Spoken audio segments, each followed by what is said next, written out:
As técnicas normalmente foram cunhadas ao longo de centenas, milhares de gerações. E se a gente ficar tentando entender muito como é que essas técnicas funcionam, que é um mal das nossas gerações, assim, né? E tudo tem que ter uma explicação. Mas por que eu tenho que fazer isso? Bom, primeiro faz isso e depois você vai entender o porquê, né? Mas como eu faço para perder o medo da prova? Cara, primeiro, dominar em maestria é o que você vai fazer. Segundo ponto, entender que você não tem controle absoluto de nada, nem da tua própria vida. Então, acidentes acontecem.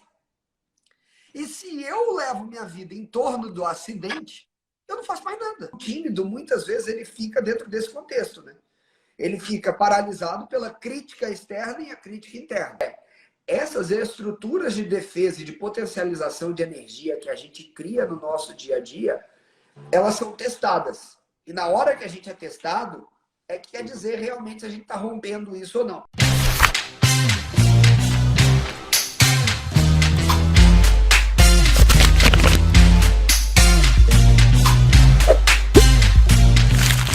Fala, Aê! Deu certo? Fala, doutor! Tudo bem, querido? Que Obrigado por honra! ter aceitado o convite para a gente bater esse papo. Eu confesso que eu já estava articulando já com sua mãe. Eu não sei se ela te contou.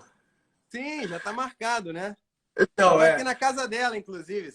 Ela vai estar exatamente nesse mesmo cenário que eu peguei aqui. Eu estou gravando hoje na casa dela. Eu vi os stories, uma querida, graças a Deus. Não, e eu estava crente que a live ia ser no meu perfil, que eu ia começar. Eu tinha te mandado agora assim, ó, posso entrar? Eu tava já... Pois é, não, mas é que no áudio que eu te mandei mais cedo no Zap, eu falei assim, então, eu abro, aí ficou, não, mas a próxima a gente faz... mas eu abro, eu não entendi o que era. Não, porque hoje a gente vive na era da conectividade e da atenção compartimentada, né? Tipo, tá todo mundo conectado, mas ninguém presta atenção direito em nada, né? Fica um papo de doido. Né? É isso aí. Ô, Duda, eu acho que um dos principais aspectos aí que mais importa quando a gente lida com isso na semana passada eu comecei a conversar com sua mãe sobre a questão da gente bater um papo sobre a questão de ansiedade. Aí eu fui ver o seu perfil e eu não sabia do trabalho que você faz em relação à timidez. E daí que me veio essa ideia também de conversar com você sobre esse contexto. Por quê? Cara, primeiro, você como ator, antes de mais nada, você teve que aprender a lidar com cada uma dessas camadas para executar o seu papel enquanto ator, né? E a ansiedade, ela existe na humanidade desde que o mundo é mundo. Sim. A questão é, quando ela se torna patológica, ou seja, um problema, isso é uma grande trava para a gente. Como é que você pensa em relação a isso, Duda? Em relação à ansiedade, em relação à timidez associada? Como que você pensa? A ansiedade está muito ligada a você antecipar possíveis consequências negativas, né, daquilo que você vai viver. É um tipo de preocupação turbinada, né, muito...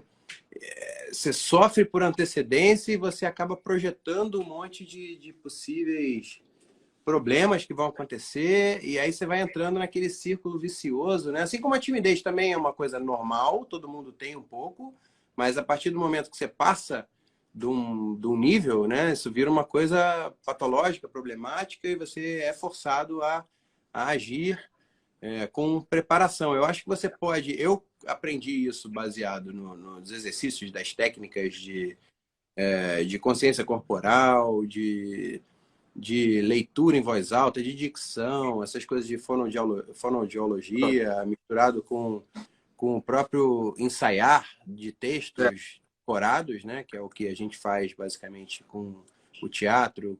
Depois eu entrei na novela. Meu primeiro trabalho na vida foi como ator de novela. Até então eu nunca tinha trabalhado de verdade, né, trocado meu tempo, minha energia por valores, né? Nunca tive que desempenhar um papel realmente Pera aí que eu vou botar um importante casaco. Aguenta aí. A mulherada tá falando que minha camisa tá deixando Tá ela dando tá quase aquele bug do Pokémon. Peraí, Lembra que já teve sei o aquele que eu vou negócio? fazer. Calma aí. E tem essa... Eu não sabia desse efeito, não, pô. Tava dando, tipo, parecia que tava com purpurina. Cara, tem alguma coisa de errado aí. Peraí, vamos lá. É igual quando você chega para participar de algum programa de televisão, eles... E o engraçado é que o seu listradinho vermelho também está dando um certo efeito. Assim como a sua cadeira Herman Miller, sei lá, também faz. Mas sério? Tranquilo. Vamos lá. Não, é de leve, de leve. Vai lá, tem vai, sparkle, gente. Bora. Então, parece que você tá com filtro Melhorou sparkle. agora.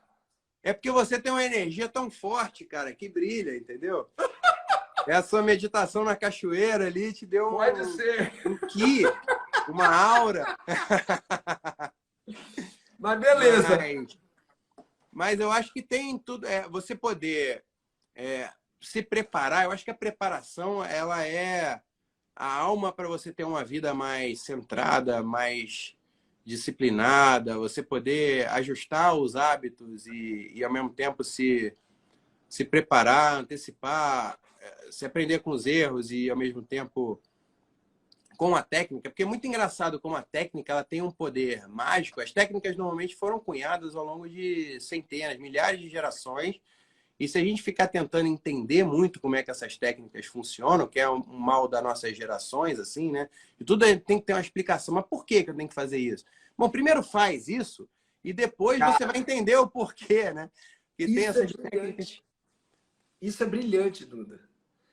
Eu acho que, aliás, agora surgiu esse insight que eu quero te perguntar. O fato das pessoas terem esse anseio de querer entender o porquê de tudo, isso contribui ainda mais para a ansiedade? Contribui. Por quê? Eu vou te falar assim, você conhece muita gente.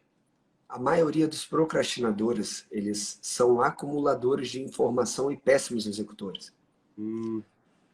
As pessoas, quando você vê alguém assim, mas por que tal coisa? É mais uma desculpa para ele acumular e não fazer, entendeu? Tem um ponto certo, né, de saber. Na realidade, não é que é um ponto certo, é porque tem uma curva que a gente tem que ter sobre o que colocamos para dentro e o quanto executamos. Não adianta a gente ficar colocando muita coisa para dentro, porque o cérebro funciona da seguinte forma, Duda. Quanto mais variável eu crio, mediante uma possibilidade de ação, mais possibilidade de resultado eu abro. E para o ansioso, isso é um gatilho. Tem a coisa da limitação criativa, né? Você conseguir delinear ali umas fronteiras, aí você fica... Criatividade, né? Exatamente. Esse termo, no artigo científico, ansiedade de criatividade. Existe esse termo, porque a pessoa fica ansiosa para ser criativa. Você pega músico e autor, tem ansiedade de palco. Sim. O cara fica ansioso para subir no palco. Isso gera artigo científico na parte psiquiátrica só por conta disso. Porque ele cria milhares de hipóteses mediante a performance do palco. E na hora que ele fala, e se? Aí começa a travar tudo e não funciona mais nada, o cara fica amarrado dentro de um monte de possibilidades de medo e ele cada vez está mais preso dentro da ilusão que ele criou. E ele perde a capacidade de estar presente ali, né? Exatamente. O estado de presença é imprescindível, Duda. E aí, a execução... Olha só. Eu tenho uma menina também. Para ela começar a andar, elas tiveram de ter um desejo muito alto e executar múltiplas vezes até conseguir fazer isso em maestria. Mas até lá elas caíram em torno de 16 mil vezes. Imagina se falasse para ela, ó, você vai cair 16 mil vezes, mas vai dar certo, né? Você ter acesso a esse dado, ainda mais no 2x, né? Porque hoje em dia, eu confesso que eu sou também um obeso de informações, eu fico o tempo todo assistindo coisa no 2x, no YouTube. Aliás, te ouvir no 1x é até estranho, parece que você tá meio parece que tomou um Rivotril, porque eu tô tão acostumado a te ouvir no... Não ouviu? Parece que você está falando mais assim, porque a minha experiência te ouvindo é muito mais nessa velocidade 2. E eu tenho um pouco isso, mas eu também, graças à minha experiência como ator profissional, eu acho que eu tive essa minha fórmula, que foi depois o que eu usei para estruturar todo o curso, que é esse hábito, de praticar esses exercícios, de usar um pouco dessa ansiedade, porque às vezes você perde o controle e fica realmente fritando na cama antes de dormir, pensando. Mas aí você vai acumulando experiências. Por exemplo, que eu uso aquela... se você está 20 minutos deitado na cama e não consegue dormir, sai da cama e vai fazer alguma coisa. Vai tomar uma água, vai dar uma volta. E aí você já está sofrendo por antecipação, então pega aquele use como um combustível de forma objetiva para você, sei lá, se preparar melhor, para examinar melhor os pontos da apresentação que você quer fazer. No caso de um texto, quando eu tenho que interpretar algum texto que eu estou com alguma dificuldade em algum ponto, eu pego aquela parte e ensaio um pouco mais. Eu uso também os recursos tecnológicos, sei lá, eu gosto de gravar como se fosse radionovela, a cena que eu vou gravar na novela. Eu pego e gravo tudo com as devidas vozezinhas de todos os personagens. Não sei o que, não sei o que lá.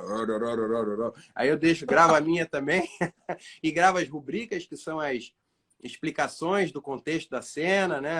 Começou de manhã, entrando na sala, aí diz ali, entrou com pressa, não sei o que lá, não sei o que lá. Aí falou, interrompe, papapá, e gravo tudo aquilo, aí fico escutando, acostumo com o ouvir, que é meio que você faz você se acostumar com a presença em cena, você tem que ter, meio que, primeiro você domina tanto tudo que vai acontecer, para depois você poder estar presente e ouvir a respiração dos atores, olhar no olho dos atores e poder responder sem ter que pensar. Olha que lindo que ele acabou de falar. Ele não usou uma palavra porque ele sabe que ele não tem ela. Quantas vezes você vê as pessoas falarem sobre controle, Duda? Gente, ele usou a palavra, você domina tanto isto, porque não é que você controla, gente. Quando você domina uma arte marcial, você usa o golpe que tem que usar na hora certa, sem nem pensar. Isso se torna medular. Quando as pessoas perguntam muito, mas como eu faço para perder o medo da prova? Cara, primeiro, dominar em maestria é o que você vai fazer. Segundo ponto, entender que você não tem controle absoluto de nada, nem da tua própria vida. Então, acidentes acontecem. E se eu levo minha vida em torno do acidente, eu não faço mais nada. E quando você usa essa palavra do dominar, o autodomínio, ele, na minha concepção, ele é muito mais importante do que o autocontrole. Porque a sensação que as pessoas têm sobre controle, eu tenho uma frase que eu falo sempre para meus alunos, está no livro, inclusive. Toda sensação de controle é ilusória. Você, por mais que ame sua filha incondicionalmente, conheça, você não sabe o que passa na cabeça dela. Não sabe.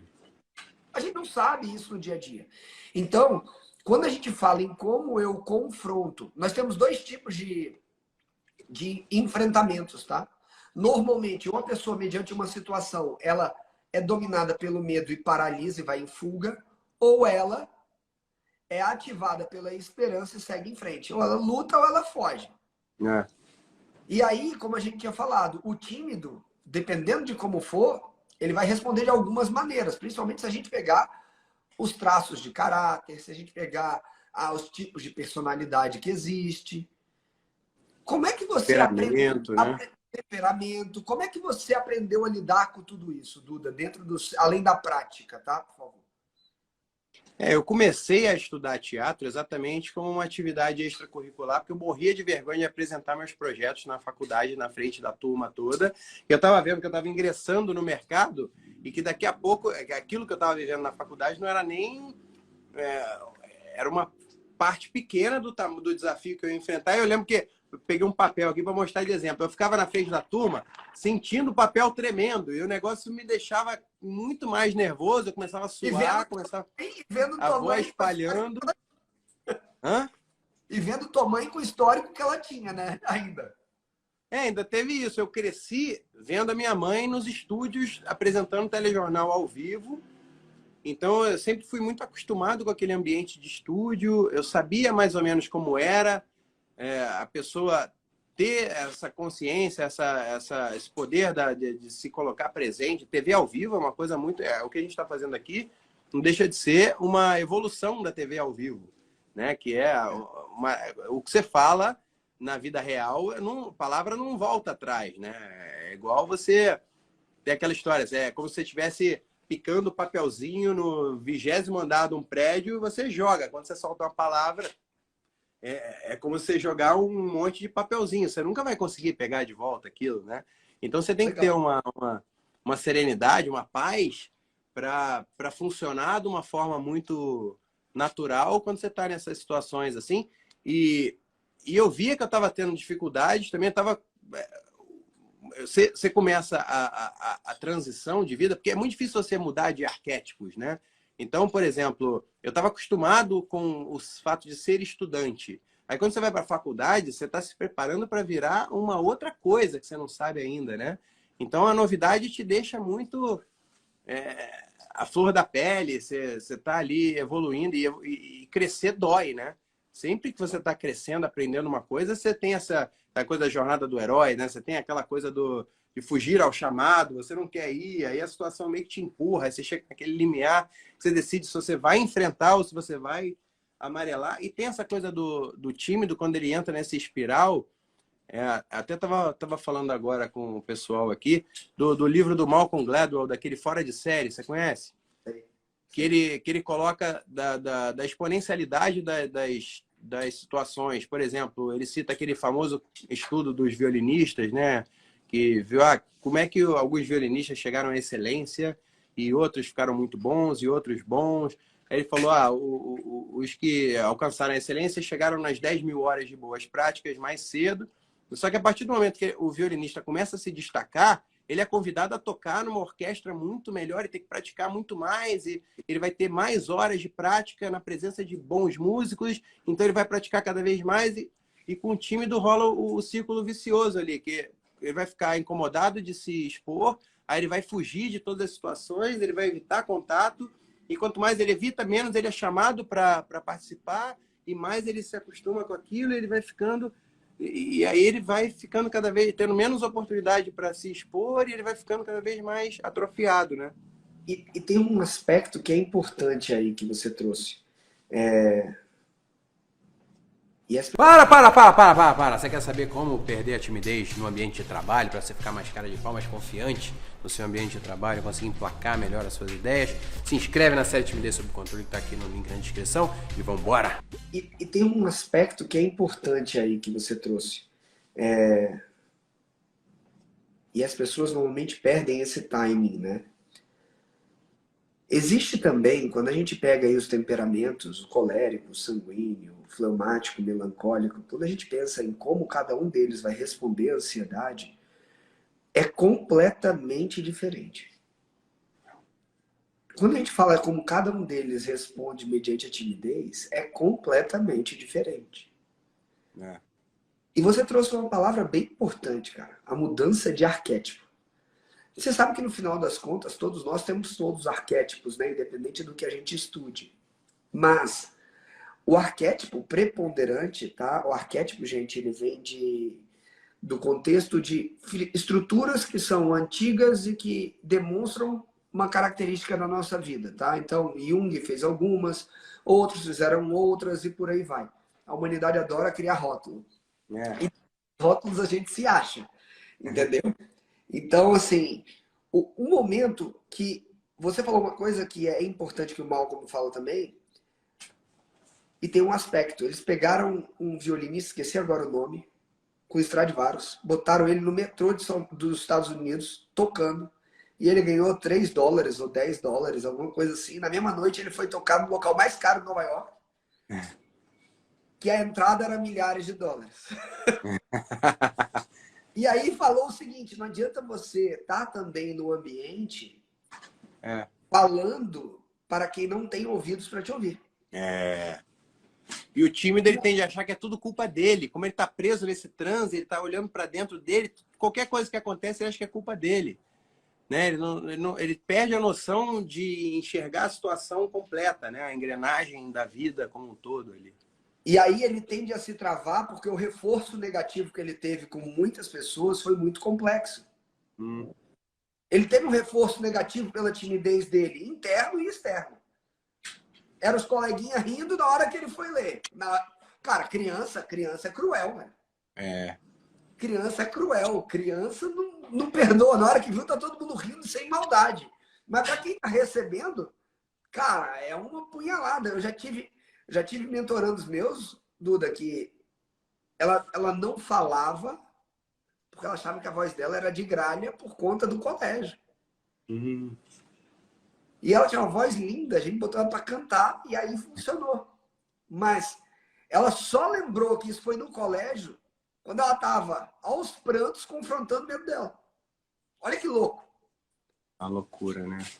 E aí, uma coisa que eu acho legal, que eu queria perguntar para você, e que tem tudo a ver com a inteligência de expressão corporal, e o ator aprende muito isso, é que grande parte das movimentações que nós adotamos, da postura que temos ao falar, de tudo da inteligência de como o corpo se expressa,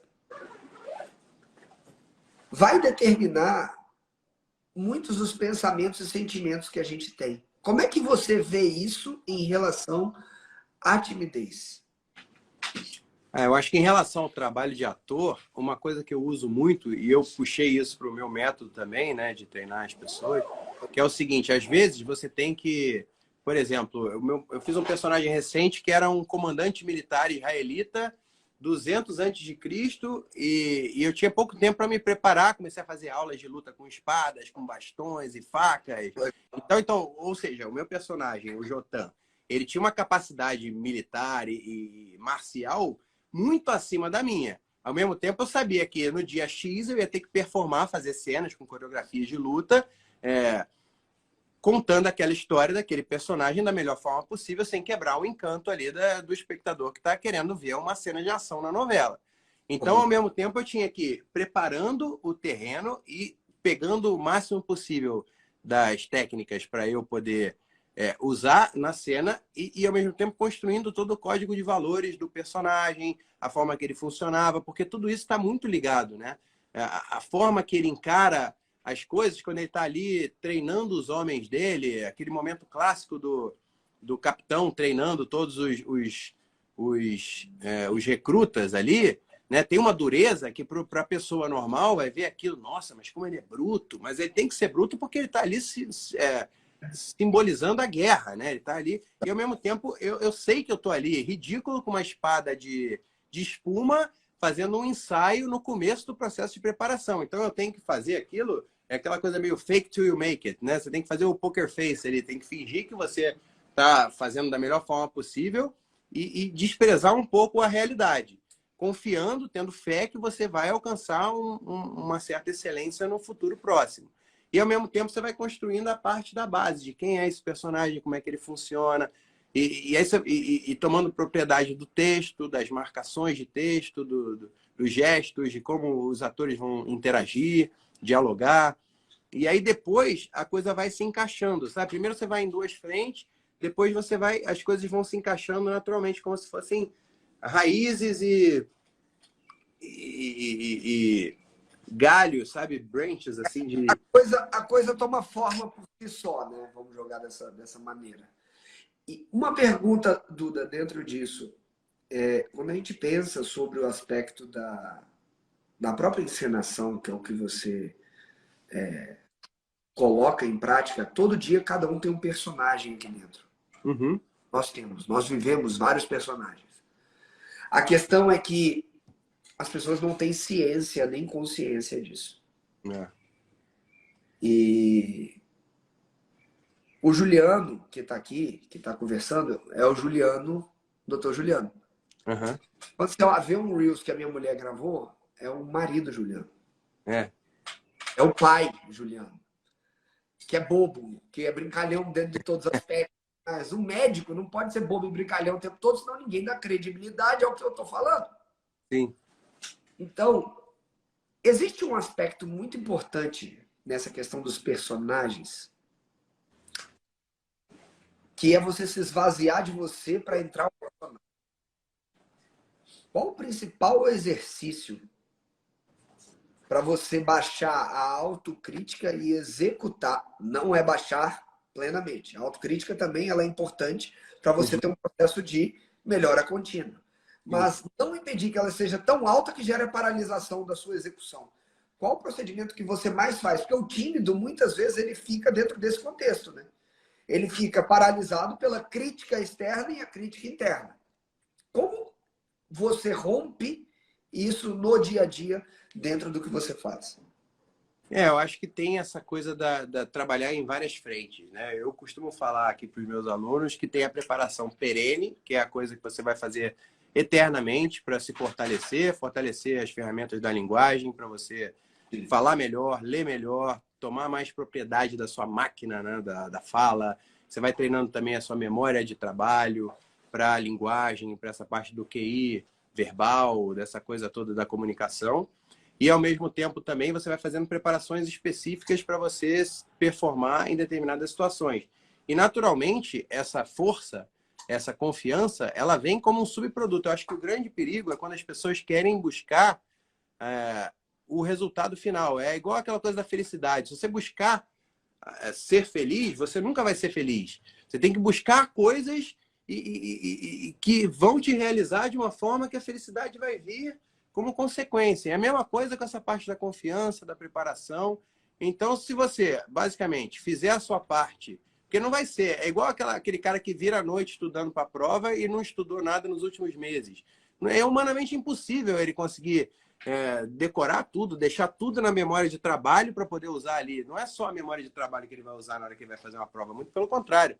Ele tem que ter a memória de médio e longo prazo também estabelecida ali, para ele poder articular tudo na hora de fazer a prova, na hora de viver a vida real. Então, eu acho que não tem mágica. Eu acho que você tem que aproveitar. Como você já tem o time dele já tem esse sofrimento, ele já sofre com tanta ansiedade, então ele meio que tem que aceitar que, por conta disso tudo, ele tem que se preparar mais do que uma pessoa normal, uma pessoa que não tem essa limitação. E a partir do momento que ele se preparou, que ele fez o dever de casa, que ele tomou propriedade e autoridade daquele assunto, daquele momento, ele vai estar lá. Isso acaba tomando tanto espaço naturalmente que até se você quiser, você vai ter dificuldade de ficar preso, né, dentro do que seria deixar o personagem tímido, a máscara. Eu uso muito também esse exemplo da teoria das máscaras do teatro, que é a máscara do pai, a máscara do professor, a máscara do ator.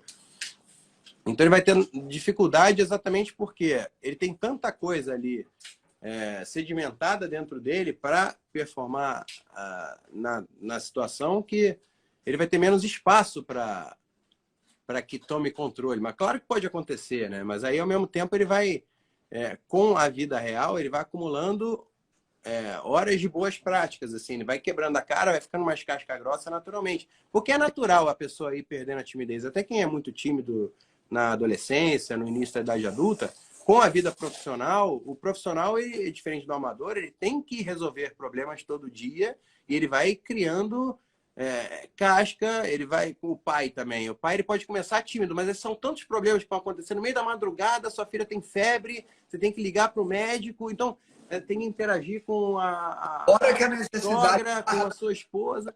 Acabou, a gente vai fazer o que tem que ser feito, não tem isso. Você não está preocupado se vai agradar alguém ou não, né, Duda? A vida real ela vai se impondo. Eu acho que o grande macete é você, com essa preparação toda, porque o Michael Jordan tinha uma frase que eu gosto muito, que é assim, não adianta você ser o cara que mais treina, que arremessa centenas de bolas todos os dias, se você usar a técnica errada. Senão você vai ser excelente em arremessar errado. Você tem que buscar as melhores técnicas e praticar dentro disso para você, né, tomar propriedade, tomar naturalmente essa propriedade. Tem aquela frase, como é que é? A prática é a mãe da perfeição. A perfeição não, tem algum negócio assim, não tem? Sim, essa frase é mentira, cara. É mentira. Porque se você repetir muito o que não presta, você está criando um vício. Então, repetir o que é certo gera uma prática de perfeição, ao invés de gerar uma excelência, uma virtude. Agora, se você repetir demais o que não presta, você está gerando um vício. Um vício de linguagem, um vício de arremesso, um vício, o que quer que seja. Mas, no final das contas, a prática ela é necessária, se faz necessária dentro disso para a gente ter o resultado que a gente quer. Só que tem que ser uma prática consciente. Por isso que volta para a questão do estado de presença sempre. Né, Duda? E você também mapear como é que funcionam os hábitos, como é que você vai criando, como é que é todo esse mecanismo de gatilho, de recompensa, para você ir canalizando da melhor forma possível. Eu gosto muito do Poder do Hábito, mas gosto mais ainda do Hábitos Atômicos. Sim. Que são 2 livros que eu acho que foram muito importantes para mim, para eu entender melhor assim, como é que você cria esses hábitos. Porque outras coisas, além desses vícios todos de comportamento, dessas características que você acha, eu brinco muito assim, você não é tímido, você está tímido, isso não é parte de você, tanto que com a prática, por exemplo, eu que morria de vergonha de apresentar um projeto na faculdade para 13 colegas meus de turma, hoje estou aqui numa live com o doutor Juliano Pimentel, que é um fera com várias especializações em várias áreas da medicina e do comportamento, e eu estou aproveitando da melhor forma possível essa experiência, é uma honra estar aqui contigo. Obrigado, cara. Honra é minha. E digo, se você aprendendo como é que funcionam esses hábitos, você vê que vários hábitos e vários vícios que você tinha não são você. Eles são partes muito... Uma coisa que agora eu acordo 10 para as 6 da manhã todo dia, desde que a minha filha nasceu, começou a ir na escolinha. Tipo, eu sabia que era importante para ela, eu gosto muito de falar isso também, que às vezes não é por você. As pessoas estão muito acostumadas, eu vou fazer isso para me sentir bem, para eu ficar me sentindo mais à vontade, me sentir para ser mais feliz. Tá, mas eu sei que acordar cedo faz bem para a minha filha. Então eu não quero saber se faz bem para mim ou não. Eu vou fazer porque faz bem para ela e depois eu me adapto. A minha professora falava isso. Primeiro você escolhe, depois você ama. Então hoje eu já estou começando a amar esse ritual de acordar às 10 para as 6 da manhã, começar a curtir ali minhas coisinhas. Mas eu estou fazendo isso porque eu acredito que é o melhor para a minha filha, para ela acordar bem, para ir na escolinha. Aí eu boto uma musiquinha na frequência 432 Hz, acordar com passarinhos. Aí eu boto lá, aí deixo lá um tempo, aí depois eu abro a cortina, aí eu acendo a luzinha vermelha, o LEDzinho vermelho no quarto. Aí depois eu começo a cantar bom dia, aos pouquinhos, aí vou dar um beijinho. Aí começa, filhinha, tá na hora de acordar. Isso aí é o perfil dele acordando. Agora imagina eu acordando minha filha. Eu abro a porta. Aí aqui, ela já tá quase... Aí ela pula. Ela já pula a cama junto. E assim, mas é gostoso isso, porque é exatamente isso. O temperamento de cada um vai ditar como a gente faz isso acontecer. Mas no final das contas, você falou uma coisa que eu digo para meus alunos, que é o seguinte. Olha só, presta atenção nisso que você vai amar. Nós temos... Tony Robbins, ele coloca 6 necessidades humanas, tá? Mas basicamente eu reduzo isso a 2. Nós temos uma necessidade absurda de conexão. Quando nós estamos conectados com o sagrado em primeiro lugar, automaticamente nós entramos em expansão contínua. O universo expande, tudo expande. E qualquer coisa que não esteja crescendo em nossa vida gera uma sensação de estagnação, de morte. Ou você cresce, ou você morre. Para. Você quer saber como perder a timidez no ambiente de trabalho, para você ficar mais cara de pau, mais confiante no seu ambiente de trabalho, conseguir emplacar melhor as suas ideias? Se inscreve na série Timidez Sob Controle, que está aqui no link na descrição, e vambora!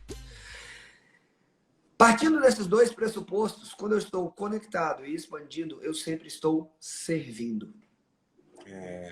Não tem como. E automaticamente o amor... ele não é dirigir. O amor, ele é uma coisa tão linda, Duda. Mas o amor, ele é um estado. Quem ama, ele automaticamente ele abarca. Ele inclui. Ele ama o indivíduo a despeito de. Ele pode não estar no seu... mas ele ama o indivíduo a despeito de. Então, ele é um estado que transcende a condição. Isso é tão louco que as pessoas às vezes não entendem. E eu costumo dizer que, assim, quando a gente percebe esse nível de abordagem, Duda, independente do que aconteça na vida, você jamais vai deixar de amar sua filha. Porque não é condicional. É uma coisa que é automática, é um vínculo. Ela é carne da sua carne. É carne da sua carne. Isso é impossível de ser rompido. E aí, dentro desse contexto, quando a gente pensa na timidez, e quando a gente vai para os temperamentos vêm do papai e da mamãe. Aí você pega o temperamento da mamãe e o temperamento do papai e vai ver o que impera na filhota. Então, assim, E lidar e ser pai de menina é uma coisa curiosa, é muito gostoso. Eu desci, passei lá embaixo agora, ela me viu, ela estava lá embaixo com a babá. Eu desci, ela, papai! Veio com um pulo gigantesco e agarra a gente em qualquer segundo, sabe? É a coisa mais deliciosa que tem. Então, mas dentro disso, eu te pergunto, será que um tímido, ele realmente conseguiria resistir a esse abraço, esse beijo e essa efusividade de uma criança, muitas vezes? Te perguntando como tímido, que você já foi e hoje já não é tão mais. Não, mas eu digo que quando a minha filha nasceu, porque o pai, ele vai se tornando pai a cada dia que passa. A mãe, ela já começa no processo dentro da barriga. É uma coisa avassaladora, é inexplicável. É o maior milagre que tem na minha cabeça. Eu não consigo abarcar o tamanho desse milagre de surgir uma pessoinha dentro da barriga da sua mulher. Isso para mim é uma loucura que não dá para entender com a razão. É uma coisa que transcende a razão. Exato, é isso. E o pai, eu acho que o grande momento é quando você pega no colo a primeira vez na maternidade, que é aquele momento que você realmente desaba e realiza que aquilo realmente existe uma pessoinha e ela é aquilo tudo mesmo, e é verdade aquilo tudo que era bom demais para ser verdade, é verdade. Você concretiza, realiza ali naquele momento, mas a partir do momento, depois você está começando ali a aprender a lidar com todos os trâmites ali e sei lá, desde convivência no meio da madrugada, você é obrigado a fazer uma assembleia dentro da família para decidir se ela está com febre ou não, se liga para o pediatra, se acorda o cara ou não. Então você tem umas coisas muito importantes para decidir no meio de uma madrugada, todo mundo de pijama em casa, né? Porque aí vai a sogra, vai dormir lá também, aí tem a babá, e aí tem a sua esposa também que está ali. Você tem que ser amparar, né? Para ela vai amamentar, ela vai. É muito complexo. Tem que ser o braço direito ali, tem que ser o cara que vai segurar a onda e ao mesmo tempo servir para você. Se a sua esposa está com sede, é você que vai ter que pegar a água, vai ter que servir, vai estar com fome, você tem que descer, pegar uma coisa para comer, que ela está fazendo uma coisa muito mais importante, que é dar de mamar para a filha do casal. Então, ali, você é jogado a resolver várias coisas. E aí, hoje, projetando para hoje, a minha filha vai fazer 4 anos em novembro. E agora ela está numa nova escolinha, e a gente tem workshop dos pais em inglês na escola nova, e a professora falando, esse é convidado a dar a sua opinião no meio de uma atividade, uma dinâmica de grupo com os outros pais em inglês, brasileiro falando inglês com outro brasileiro. É tudo doido. Então você vai sendo jogado a várias situações na vida real, assim, que vão te forçando. É aquela história, se você está aberto à transformação, você vai usar essas oportunidades como uma forma de você melhorar, evoluir, aprender, né? Ou se você vai estar preso dentro desse transe e vai usar isso para ficar cada vez mais escondido, mais apagado.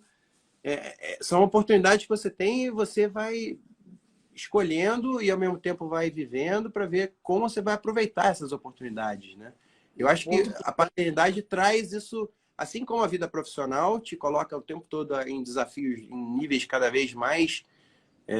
né? Quanto mais você cresce no seu trabalho, mais pessoas dependem do seu trabalho, né? Você tem mais passivos, mais investimentos envolvendo, então você está cada vez mais responsável por mais gente e com a criança também, né? Com a família também. Então, acho que naturalmente o ser humano ele tende a se tornar, eu digo naturalmente, eu não digo que o mundo hoje é um mundo saudável e natural, né? Porque a gente está vivendo uma distopia, né? Com essas coisas todas de tecnologia, de sistemas de governo, de controle, de algoritmos e tudo misturado, que é uma coisa muito louca. Mas eu digo que o desenvolvimento sadio da espécie é de amadurecendo e ficando cada vez mais... Tem uma frase que eu gosto muito, Duda. Essa frase é bíblica. Ela fala assim, ó, Deus jamais acende uma vela para ela ficar embaixo da mesa. Então, se você está aceso aqui, é para iluminar. Então, assim, eu acho que... Por isso tem outra frase que fala assim, os tímidos não herdarão o reino dos céus. Você sabia disso? Eu tinha esquecido. Isso. Você sabe por quê? Porque eu acho que a rosa é conseguir colocar para fora o que verdadeiramente somos, além do que pensamos.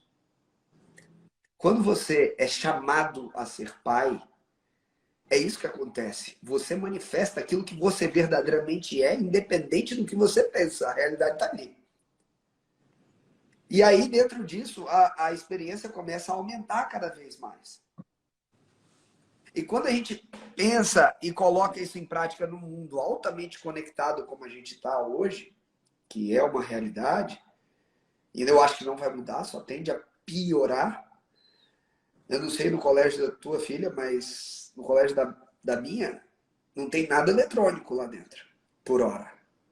Até determinada fase, nada. Eles têm os eletrônicos depois que eles falam pra gente fazer e tocar. Mas inicialmente a parte eletrônica não tem no colégio. Ela anda descalça lá, cada um vai ser uniforme, vai com o que quer. É mó louco. Anda descalça, chegou até com o pé. É porque é tipo uma roça, sabe? Pra ter contato com bicho. A Belinha tá com 2 anos e 3 meses, né?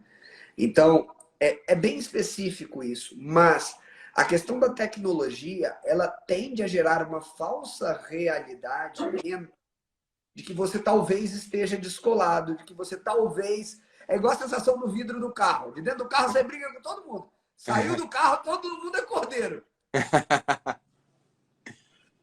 Então é uma loucura dessa coisa do carro que parece que você assume a personalidade do carro. Então, se é um carro grandão, você se sente automaticamente um Jeep, né? Um SUV grandão e alto, você se sente ali, né?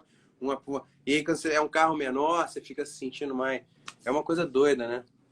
E o grande ponto aqui dentro disso é essas estruturas de defesa e de potencialização de energia que a gente cria no nosso dia a dia, elas são testadas. E na hora que a gente é testado, é que quer dizer realmente se a gente está rompendo isso ou não.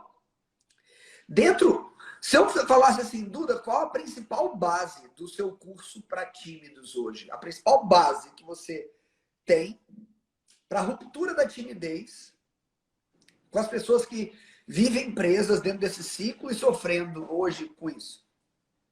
A principal base são 4 pilares, basicamente. Mas a principal ótimo. que eu considero é a da linguagem. Eu criei um anagrama que chama LAOS, que é linguagem, assunto, o outro e a situação completa. Mas a linguagem basicamente seria você fortalecer as ferramentas da linguagem.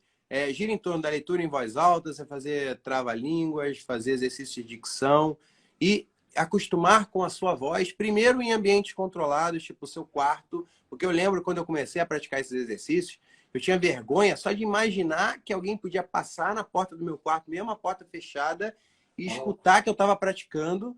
Aí eu botava o som tocando, encostado na porta, baixinho, só para misturar com o som.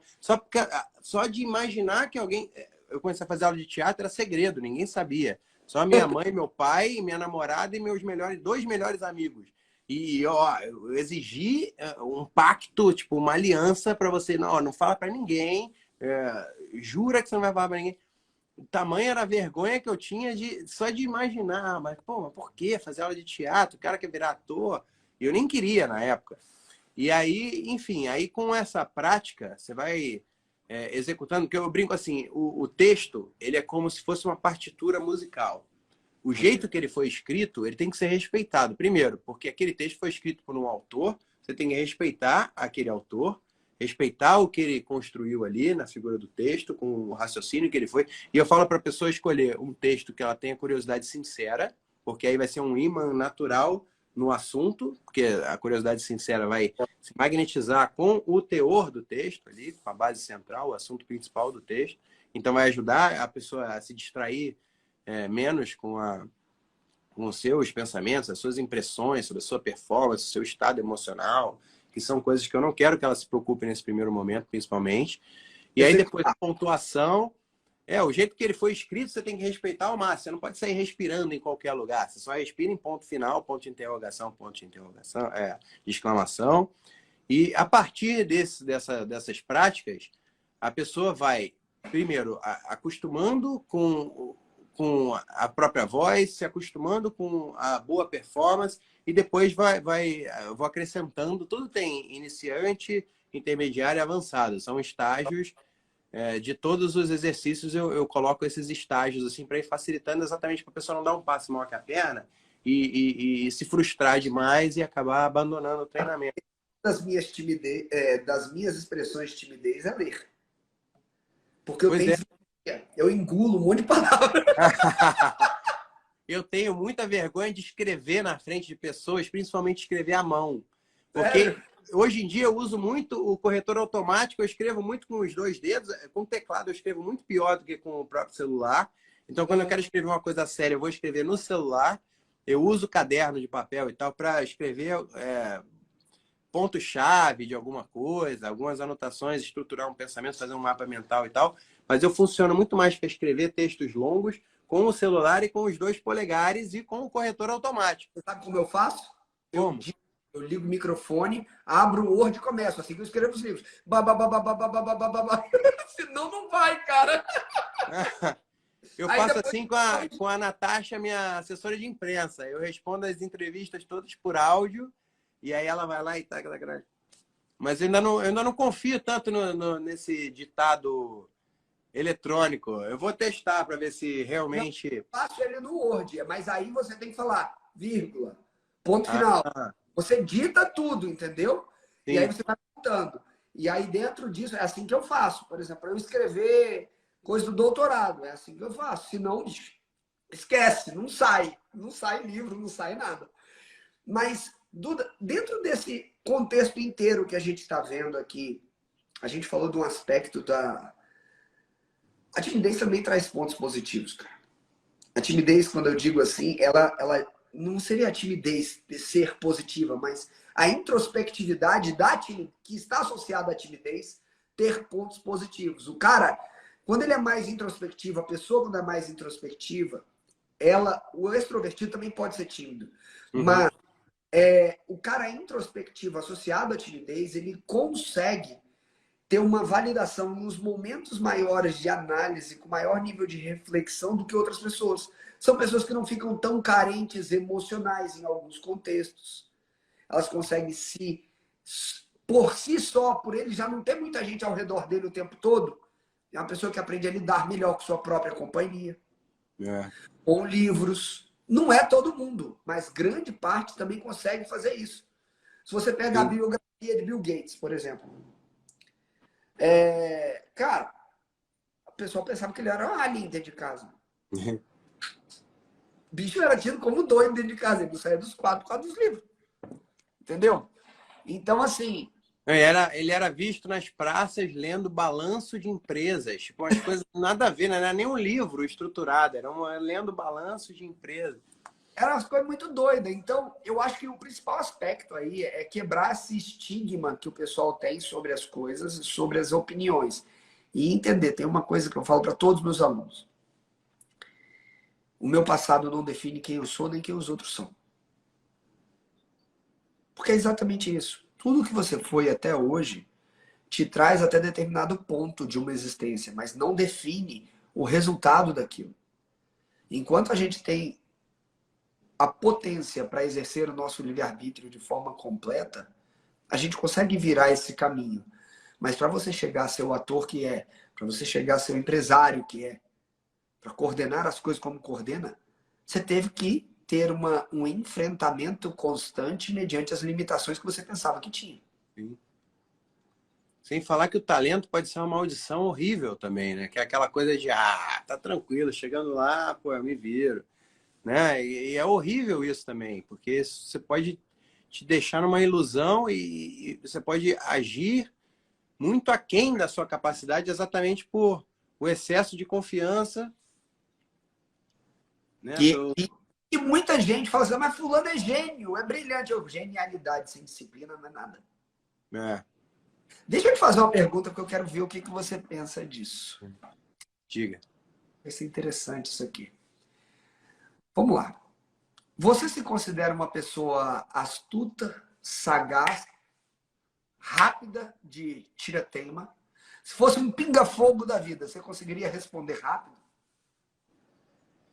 Eu me considero uma pessoa astuta e esperta para algumas coisas, mas eu me considero também uma pessoa, para esse tipo de pinga-fogo, eu fico buscando... sei lá, eu fico me enrolando para buscar uma melhor Eu tenho dificuldade de falar coisas e depois achar que eu não fui tão fiel ao que eu realmente acreditava, sabe? Quando você tem, pela velocidade, você tem que... Hã? Achar a melhor palavra para expressar o que você sente. É isso? Então sempre que eu tive essas pinga-fogo em entrevistas, em programas de entrevista e tal, eu sempre me embananei um pouco, porque aí eu faço agora a engenharia reversa, né? Por que que eu acho que eu me embananei? É porque eu fico nessa de... Diferente da Sabrina, por exemplo, que eu tô acostumado, ela vai e responde tudo de bate-pronto. Exato. Porque ela tem um temperamento mais expansivo. Exato. Eu fiz a leitura aqui, eu não sei se é precisa, mas eu considero ela mais sanguínea e eu mais fleumático. Exato. Como o fleumático, ele demora para entrar no clima, às vezes, né? Ele é o temperamento que seria mais adaptável, um dos mais adaptáveis, porque como a água, ele pode desde ficar sólido como gelo, como virar o vapor e como o ar se moldar.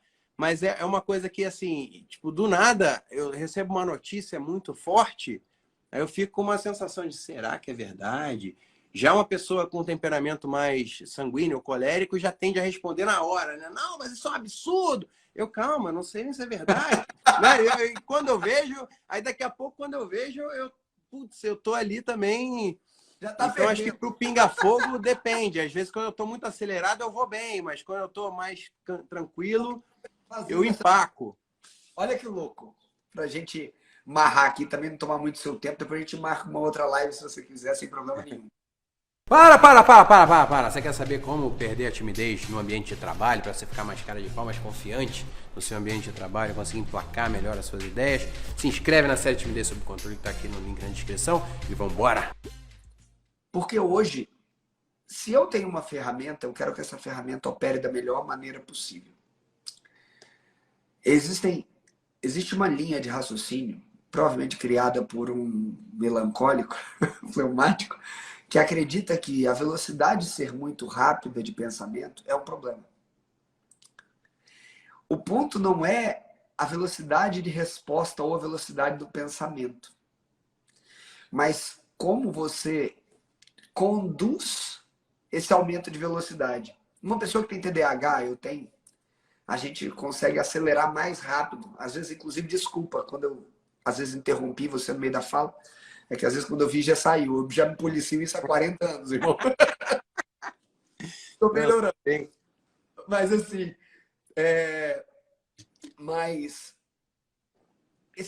imagina, eu chego com o carro até 300 por hora. Mas se eu não tenho domínio de como dirigir um carro até 300 por hora, vai dar caca. Beleza, isso eu concordo. Agora, o problema não está no carro acelerar, e sim em não ter o domínio próprio para conduzir um carro que pode ter essa potência. Como é que você vê isso? Porque você lida com muita gente e com pessoas que são mais pronto, bate, e pessoas que são mais senta, pensa, processa, responde. Como que você vê isso em relação à timidez, para a gente fechar esse loop? Eu acho que eu aprendi a usar instintivamente, depois eu fui vendo que eu acabei sendo levado para isso. Eu sou um cara do meio de campo, eu sou um cara que sempre transitou bem entre várias tribos diferentes, eu sou uma pessoa mais... Se tem uma briga acontecendo entre os sócios, eu sou o cara que fica no meio ali tentando tentando juntar todo mundo ali, sabe? Eu acho que eu funciono bem no meio de campo ali das relações interpessoais.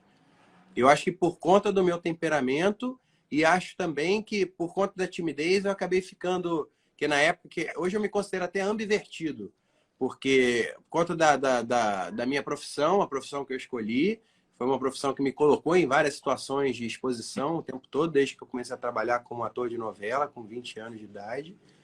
E hoje eu vou fazer 40 anos que vem, já estou com quase 20 anos de vida. Você é de 83? Hã? Você é de 83, né? Sou de 83. E você? 82, pô. 40 em janeiro. Pertinho. E aí acho que por conta dessa timidez eu fiquei mais analítico, mais introvertido durante um tempo. E aí, com isso, eu passei a prestar muita atenção. Acho que foi o que me deu referência para construir personagens, para poder... Porque eu lembro que eu ficava, quando criança, eu ficava muito tempo brincando de bonequinho. E brincar de bonequinho é como se você fosse um diretor e um roteirista de cinema. Hã? Comandos em Ação, da mesma época a gente era. Comandos em Ação, Tartaruga Ninja, sei lá, X-Men, Cavaleiros do Zodíaco, Rambo, Thundercat, Thundercat, He-Man, a coleção de bonecos do He-Man, né? Era muito maneira aquela fase. Então eu ficava horas brincando ali e acho que isso me deu essa... depois, quando eu fiquei mais... Quando adolescente, eu fiquei mais tímido nessa fase. E ali eu fiquei mais analítico, mais introvertido, eu ficava prestando mais atenção nos papéis das pessoas, nas situações como um todo, com uma visão mais distanciada das coisas. E acho que depois, quando eu botei mais o skin in the game, comecei a estudar teatro, depois comecei a fazer teste para fazer novela, e aí comecei a me jogar e quebrar certos paradigmas e me arriscar mais, né, nessa coisa do skin in the game, de arriscando a própria pele ali e tal, na figura pública. Aí eu acho que eu tinha esse arcabouço que me ajudou bastante a ter um distanciamento. E também como eu conhecia o show business de dentro, vendo a minha mãe como jornalista de TV, vendo a fama, os altos e baixos dentro da carreira da minha mãe, eu ali de camarote assistindo tudo. Então acho que eu não me emocionei tanto quando eu estava fazendo muito sucesso, nem fiquei tão triste quando eu estava passando os momentos de maior crise assim dentro da minha carreira. E acho que isso me ajudou também pelo fato de eu ter deixado a timidez preponderar durante um tempo. Assim. Depois, eu brinco assim, que é por isso que o meu curso chama Viva Bem com a Timidez, porque eu falo assim, você não é tímido, você está tímido, mas você vai fatalmente conviver com várias características da timidez ao longo da sua vida toda. O importante é você conviver de uma forma harmônica com ela, não deixar o negócio... Seu curso está aberto, não está? Está aberto, mais ou menos. Ele vai abrir a partir de sexta-feira. E agora eu tô com uma série chamada Timidez Sob Controle, que é gratuita, online, para as pessoas assistirem a partir de agora, no link na minha bio. E ali já são 3 aulas bem resumidas, assim, bem condensadas do que é o método, com um monte de exercício prático para a pessoa começar já a praticar. E você tem vivência nisso, né, gente? Gente, quem veio aqui da minha rede, clica aqui, segue o Duda lá, ele dispensa apresentações. E vejam o vídeo, vejam tudo, porque eu acho que dentro dessa... Eu acho não, tenho certeza, tá, gente? Para tudo na vida a gente tem que se preparar. Quando a gente se prepara para as coisas, o nível de enfrentamento é diferenciado. Você pode enfrentar isso sozinho, sem técnica, ou pode enfrentar isso com alguém, com um mentor, com uma estratégia que te conduza dentro de uma fórmula que já gerou sucesso. Então, assim, eu recebi uma mensagem hoje de um rapaz, para finalizar aqui, que eu tenho um compromisso também, Duda, e ele mandou a seguinte mensagem, tem 18 anos esse rapaz. Ele falou, doutor, eu tenho crise de pânico quase toda semana. E eu saí para almoçar com meus pais, eu comecei a ficar com o rosto todo dormente, ficando tudo dormente. E aí eu fiz as técnicas que o senhor explica. Cara, queria ter feito coisa de respiração, um monte de coisa com você. Depois a gente tem que ver outro dia. Mas ele falou, eu comecei a fazer no meio do restaurante os exercícios todos. E eu não paralisei, eu não travei. Eu cheguei bem em casa. Eu acho que tem chance de eu não ser escravo disso o resto da vida. Olha que louco. Um menino com 18 anos achar que vai ser escravo da ansiedade o resto da vida, cara. Isso já gera uma ansiedade absurda, né? Essa antecipação toda. Exatamente, entendeu? Então, para quem quiser, gente, o Ansiedade e o Fim da Escravidão, ele tá como best-seller lá na Amazon e tem um cupom de desconto, Ansiedade 20, tá? Ah, legal. Tá lá na Amazon. Presente, eu tô com um aqui que a minha mãe deu mole de deixar perto de mim. Peguei. Eu já te mandei. O senhor vai chegar na Mas sua eu vou casa. comprar para dar de presente para um monte de gente aqui. Cara, você vai ver o seguinte, não é um livro de mais teoria, é um livro de mais prática, é um livro transformacional. Você que é um cara que leu muito já, você vai perceber que é um livro para você entrar em ação. Porque a maioria das pessoas que vivem em ansiedade, elas vivem em medo. E dentro desse medo, a incapacidade dela e a insuficiência dela fica muito alta. A falta de segurança.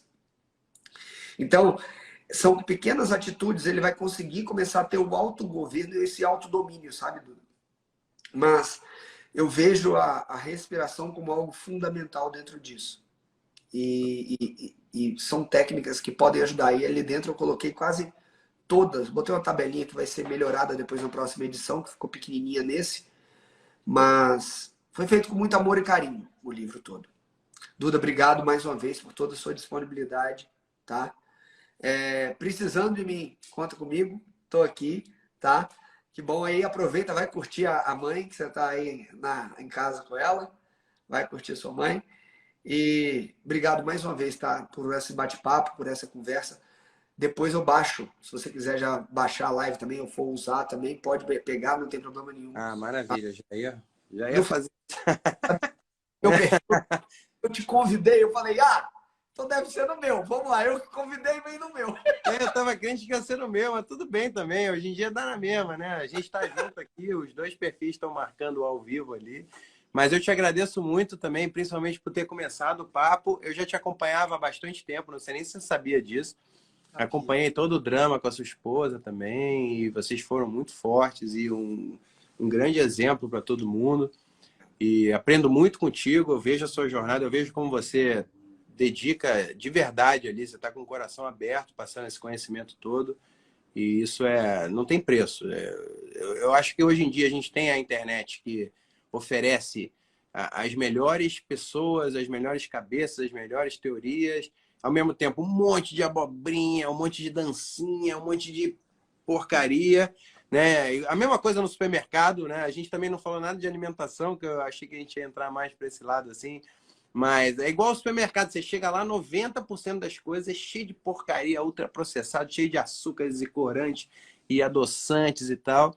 Na internet também, então, quando a gente consegue encontrar uma pessoa... Tem até a teoria do Murilo Gun, que eu gosto muito, que é a teoria do cinto de utilidades, papai. Você vai escolher os seus mentores e vai colocar no cinto de utilidades do Batman, você vai seguir. Então, você faz parte também dos meus mentores, do meu cinto de utilidades, as pessoas que eu estou sempre seguindo para aprender e me manter. Porque não adianta você aprender se você colocar um monte de outras coisas. Igual você falou da infoxicação, dessa coisa de um monte de informação que não serve para nada, que a gente acaba absorvendo o tempo todo. Então, você tem que ficar lembrando das coisas boas também, né? Você tem que meio que ritualizar ali aquela busca. E tem vários assuntos muito interessantes que às vezes você fala, pô, agora eu estou muito ocupado, depois eu vejo isso. E depois nunca chega. Então, você tem que ficar o tempo todo lembrando e buscando pílulas de informação para ir lembrando. Eu vou pegar teu livro também. Só pelas suas demandas. Vamos fazer o seguinte. Só pelo que a gente ia falar, a gente não falou. Pode ter um outro papo, não tem problema nenhum. Estou super tranquilo em relação a isso, tá? Conta comigo. Depois que o livro, eu queria realmente, depois que o livro chegasse, ler ele com todo carinho e me dar uma devolutiva real de quem já leu muita coisa, porque isso é importante para quem é autor. Duda, de verdade, obrigado mais uma vez. Deus abençoe você, sua família, Sabrina, tua mãe, tua filhota. E assim, cara, muito obrigado, de verdade, pela troca, pelo carinho e pela humildade de você. Eu não sabia realmente que você seguia. Quando eu descobri que você seguia, eu fiquei muito feliz. Mas eu falo uma coisa, tudo que eu e Carol fizemos ao longo do tratamento dela de câncer, cara, a gente só conseguiu fazer porque Deus sustentava de pé, bicho. Se não fosse Deus, a gente não tinha conseguido, não. Imagino. Porque na hora que você confronta... Imagina, bicho. Bela estava com 30 dias de nascido, cara. Imagina, bicho. Como pai, você imagina, tua filha está com 30 dias. É insano. E aí... Ao mesmo tempo, que bom que ela já estava com 30 dias de nascida, ela já estava aqui, né? Exato. E, sei lá, tudo... E que bom que deu tudo certo, então... É isso. E ali eu descobri o que era a paz que transcende o entendimento. Porque pela cabeça eu não teria paz. Foi impressionante como ela se manteve alto astral também o tempo todo. E ela fez 20 dias de jejum, né? Carol fez 21 dias de jejum direto depois que foi diagnosticada. Essa você não sabia, né? Não. Fez. Lá dentro do livro eu vou explicar tudo com carinho, você vai ver lá. Mas isso não se preocupa, não. E vamos fazer. Você vai fazer a live com a minha Bola, mãe né? também essa semana, né? Eu comi bola, eu tinha que ter mandado um para Sabrina também. Eu vou Eu mandar. peguei o da minha mãe. Eu peguei ontem, levei lá para casa. E aí hoje eu já trouxe de volta aqui, mas eu vou deixar com ela até a entrevista que ela vai fazer. Ela gosta de. Ela é do papel, sabe? Ela gosta de ler no papel. E aí ela vai, antes de se preparar para a entrevista, também com o livro. Aí depois eu pego de volta. Ou então você. Tá bom, Eu vou querido. comprar também para dar de presente, com certeza. Mas eu quero te agradecer também por esse papo que foi ótimo. Eu também estava esperando perguntar muito mais do que falar e você me provocou para caramba, vai falar aqui. Mas foi muito legal também ter sido levado dessa forma na conversa. E tomara que a gente faça outras lives A gente, mesmo. não, a gente vai fazer. A gente já está com o WhatsApp um do outro, precisando a gente levantar, troca ideia. Fica com Fechou. Deus, Duda. Valeu, Prazer. fica com Deus também. Abração.